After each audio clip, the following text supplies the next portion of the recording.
गणेश्वर साहू गोष्ठी कृषि अधिकारी पुलसरा आज जो मांडिया सचेतनता रथ प्रोग्राम होती कारण आमर बर्तमान मांडियार बर्तमान उत्पादन सरी जाइए अमल हो सारी बर्तमान आमर जो मंडी पॉइंट करा कि आमर जो एपीओ मैंने इनवल्व रही आपंकर प्रोक्योरमेंट से क्रय पूर्व आमर चाषी भाई मानक बर्तमान सचेतन कराऊँच कि आपणकर जो अमल कर मांडिया को आपण मंडी में दिंतु एवं सरकार जो मूल्य धार्य कर क्विंटाल पिछा आपणकर 4500 टंका से क्विंटाल आपण जो मूल्य धार्य होती विक्रय कर आपण यार लाभवान हूँ एवं आपणकर आमर मध्य किसी गोटे मान निर्धारण करा जोटा कि आपणकर एफएक्यू मान कहुच्छी से मानर आपण मैंने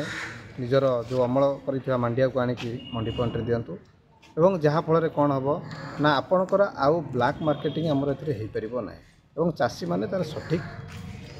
प्राय पुलसरा ब्लॉक समस्त पंचायत रे आज आमर सचेतन रथ बुलूची आम चाषी मान लिफलेट बंटन कर चाषी मान सचेतन कर कौ प्रकार विहन ना जो कौ प्रकार आपणकर मांडिया नहीं से आसवे आमर मंडी पर